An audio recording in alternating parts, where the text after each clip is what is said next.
Hello दोस्तों, कैसे हैं आप सभी। उम्मीद करता हूँ आप सभी बहुत ही अच्छे होंगे। तो आज की इस वीडियो में हम पढ़ने वाले हैं क्लास 10th का रसायन विज्ञान का दूसरा चैप्टर, जो है अम्ल क्षार एवं लवण।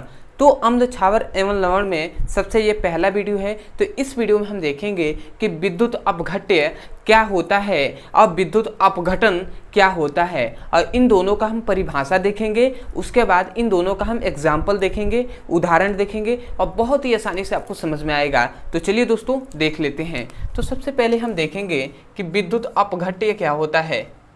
सबसे पहले हम देखेंगे विद्युत अपघट्य।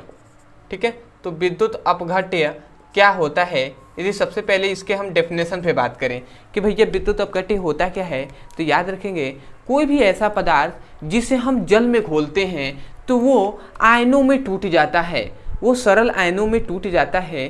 तो उस प्रक्रिया को, मतलब उस पदार्थ को हम विद्युत अपघट्य कहेंगे। समझ में आ रहा है क्या कहा जा रहा है। मतलब कोई भी पदार्थ है, यदि कोई भी पदार्थ है और इस पदार्थ को यदि हम जल में घोलते हैं, जल में घोलते हैं, तो जब जल में घोलते हैं तो क्या होता है, यह सरल आयनों में क्या होता है, ये मतलब सरल आयनों में टूट जाता है। तो उसे ही हम क्या कहेंगे, विद्युत अपघट्य कहेंगे। मतलब किसी पदार्थ को जल में घोलने पर सरल आयनों में टूट जाता है तो उसे हम क्या कहते हैं, उसे ही हम विद्युत अपघट्य कहते हैं। तो आशा करते हैं आपको समझ में आ रहा होगा। ठीक है, जैसे एग्जाम्पल दिया जाएगा तो आपको समझ में आएगा। सबसे पहले इसका डेफिनेशन लिखूं तो क्या लिखेंगे, किसी पदार्थ को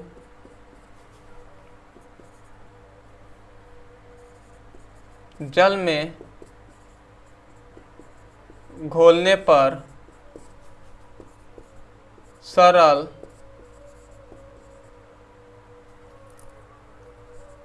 आयनों में टूट जाता है तो उस पदार्थ को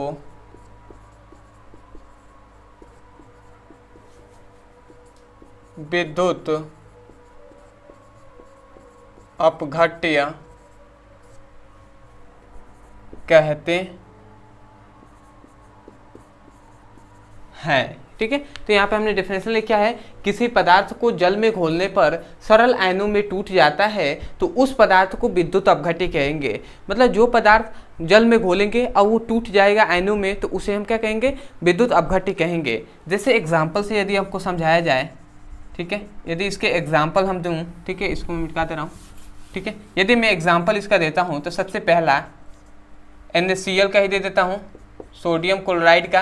तो यदि हम सोडियम क्लोराइड को क्या करते हैं, जल में घोलते हैं, जब सोडियम क्लोराइड को हम जल में घोलेंगे तो यह Na+Cl -Na+ में टूट जाता है। मतलब ये क्या हो गया, Na+ में Na मतलब क्या होता है, Na जो सोडियम है यह धन आयन में और क्लोरीन है यह ऋण आयनों में टूट जाता है। कब, जब NaCl मतलब नमक ही न है, साधारण नमक। तो जब साधारण नमक को घोलते हैं तो यह सोडियम और क्लोरीन में क्या हो जाता है, टूट जाता है। ठीक है, तो इसे ही हम, इस पदार्थ को ही हम क्या कहेंगे, विद्युत अपघट्य कहेंगे। तो आशा करते हैं आपको समझ में आ रहा होगा। ठीक है, यदि दूसरा एग्जाम्पल में दे दूँ तो HCl है। तो HCl को यदि दो मात्रा में हम HCl को लेते हैं और इसको हम क्या करते हैं, जब हम जल में घोलते हैं तो यह क्या होता है, हाइड्रोजन और प्लस क्या होता है, क्लोरीन में टूट जाता है। हाइड्रोजन और क्लोरीन में क्या हो जाएगा, टूट जाएगा। तो उसे ही हम क्या कहेंगे, विद्युत अपघट्य कहेंगे। तो उस पदार्थ को विद्युत अपघट्य कहते हैं। तो आशा करते हैं आपको समझ में आ गया होगा। अब हम देखेंगे कि विद्युत अपघट्य किसे कहते हैं। मतलब विद्युत अपघट्य तो जान लिया, विद्युत अपघटन किसे कहते हैं। ठीक है, दोनों नाम ही थोड़ा बहुत अंतर है, तो आपको ध्यान देना है। यह विद्युत अपघट्य है, इसमें पदार्थों के बारे में बात हो रही है, और अब हम देखना है विद्युत अपघटन। ठीक है, तो इसको मैं मिटा दे रहा हूँ।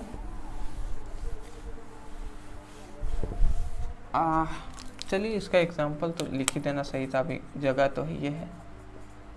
एग्जाम्पल इसका क्या था, सबसे पहला NaCl को यदि हम क्या कर रहे थे, जल में घोल रहे थे तो Na+Cl- में टूट रहा था। ठीक है, एक एग्जाम्पल याद रखिए। अब आता है हमारा दूसरा कि भैया विद्युत अपघटन, ठीक है। तो विद्युत अपघटन का सबसे पहले यदि हम इसके परिभाषा पे बात करें तो याद रखेंगे, मतलब जो ये विद्युत अपघट्य है, तो विद्युत अपघट्य के जलीय विलयन में जब हम विद्युत धारा प्रवाहित करते हैं तो वो क्या होता है, सरल अणुओं में क्या हो जाता है, टूट जाता है। तो उसे ही हम क्या कहेंगे, उस प्रक्रिया को ही हम विद्युत अपघटन कहते हैं। समझ में आया क्या कहा जा रहा है? कहा यह जा रहा है कि कोई भी, मतलब इस कलर से लिख रहा हूँ, मतलब कोई भी यदि विद्युत अपघट्य का, कोई भी विद्युत अपघट्य का जलीय विलयन है, ठीक है। मतलब ये जो विद्युत अपघट्य है, तो विद्युत अपघट्य का जलीय विलयन है। जलीय विलयन मतलब जो विद्युत अपघट्य है NaCl ही मान लेते हैं, तो इसको जल में घोला गया है, ठीक है। तो यही कहा जाता है कि विद्युत अपघट्य के जलीय विलयन में यदि हम विद्युत धारा प्रवाहित करते हैं, क्या करते हैं, विद्युत धारा प्रवाहित करते हैं, तो जब विद्युत धारा प्रवाहित करते हैं तो जो विद्युत अपघट्य है ये सरल अणुओं में टूट जाता है। तो ये क्या होता है, सरल अणुओं में टूट जाता है, मतलब सरल अणुओं में टूट जाता है। तो ये टूटने की जो प्रक्रिया होती है, क्या होती है, ये जो टूटने की प्रक्रिया होती है, इसे हम क्या कहते हैं, विद्युत अपघट्य कहते हैं। तो आपको यहाँ से याद रखना है क्या, किसी विद्युत अपघट्य के जलीय विलयन को, मतलब किसी विद्युत अपघट्य के जलीय विलयन में विद्युत धारा प्रवाहित करने पर सरल अणुओं में टूट जाने की प्रक्रिया विद्युत अपघटन कहलाती है, ठीक है। तो आशा करते हैं समझ में आ रहा होगा, ठीक है। तो एक बार और मैं सीक्वेंस में बोल रहा हूँ, समझिए। कहा जा रहा है किसी विद्युत अपघट्य के जलीय विलयन में विद्युत धारा प्रवाहित करने पर सरल अणुओं में टूटने की प्रक्रिया विद्युत अपघटन कहलाता है। तो आशा करते हैं आपको समझ में आ गया होगा, ठीक है। तो एग्जाम्पल दिया जाएगा तो और बेहतर समझ में आएगा। सबसे पहले इसका डेफिनेशन लिख दे रहा हूँ, ठीक है। तो मैं इसको मिटा दे रहा हूँ, यहाँ पे डेफिनेशन लिख दे रहा हूँ, किसी विद्युत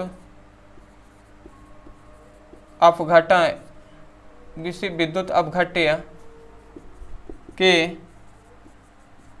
जलीय विलयन में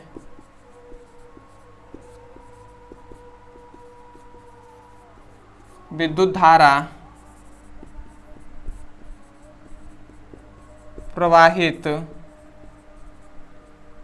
करने पर, मतलब किसी भी विद्युत अपघट्य में जलीय विलयन, जो विद्युत अपघट्य है उसके जलीय विलयन में जब हम विद्युत धारा प्रवाहित करते हैं तो ये विद्युत अपघट्य है, तो जब हम प्रवाहित करने पर विद्युत अपघट्य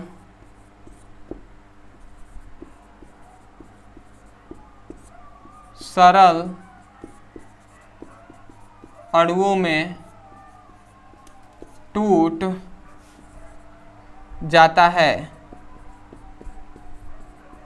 तो मतलब सरल अणुओं में टूटने की प्रक्रिया ही ऐसे लिख दे रहे हैं, सरल अणुओं में टूटने की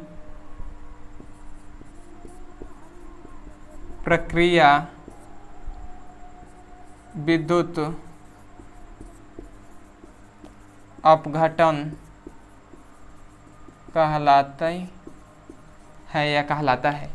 देखिए, जो ये डेफिनेशन आपको लिखवाया गया है इसको हम बहुत तरीके से कह सकते हैं, परंतु जितने हम ज़्यादा तरीके से इसको समझाएंगे उतना ही डेफिनेशन बड़ा होगा। इसीलिए मैंने सटीक में मतलब सोचा है लिखने के लिए। तो क्या लिखा है, किसी विद्युत अपघट्य के जलीय विलयन में विद्युत धारा प्रवाहित करने पर विद्युत अपघट्य सरल अणुओं में टूटने की प्रक्रिया विद्युत अपघटन कहलाता है। मतलब जो विद्युत अपघट्य है वो सरल अणुओं में टूट जाएगा, तो टूटने की प्रक्रिया ही विद्युत अपघटन कहलाता है। ये इसे हम छोटे में कहें तो ये भी कह सकते हैं, किसी विद्युत अपघट्य के जलीय विलयन को सरल अणुओं में तोड़ने की प्रक्रिया विद्युत अपघटन कहलाता है। समझ में आया क्या कहा जा रहा है? मतलब किसी विद्युत अपघट्य के जलीय विलयन को क्या करते हैं, सरल अणुओं में टूटने की प्रक्रिया या तोड़ने की प्रक्रिया विद्युत अपघटन कहलाता है। तो ऐसे भी कह सकते हैं, जितने अब विस्तार में कहें उतनी और अच्छी रहती है, इसलिए हमने विस्तार में यहाँ पे बताया है। अब आते हैं इसके एग्जाम्पल पे। तो ये एग्जाम्पल से समझते हैं।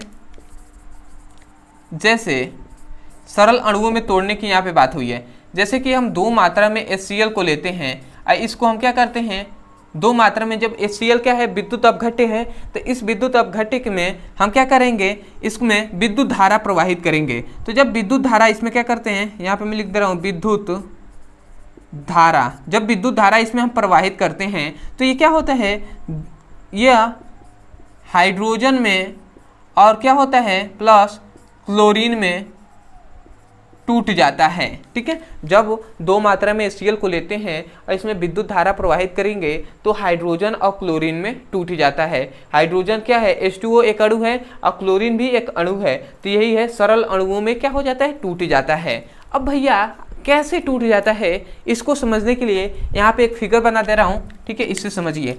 मान लेते हैं ये कोई क्या है, ये कोई बर्तन है। ठीक है, ये क्या है, कोई बर्तन है और यहाँ तक हम मान लेते हैं, और इस बर्तन में हम मान लेते हैं दो, हम ले लेते हैं धातु के प्लेट।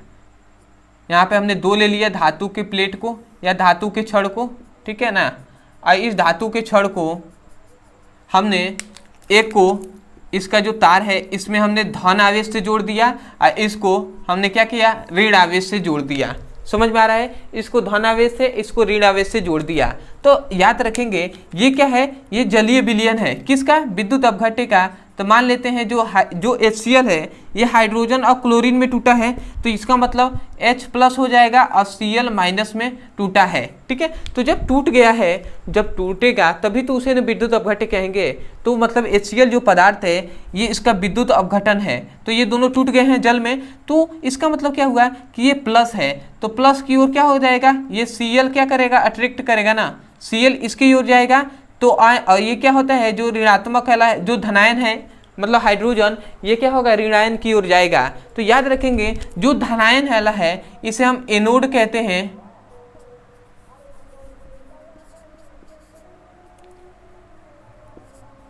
एनोड, और इसको क्या कहेंगे, कैथोड कहेंगे।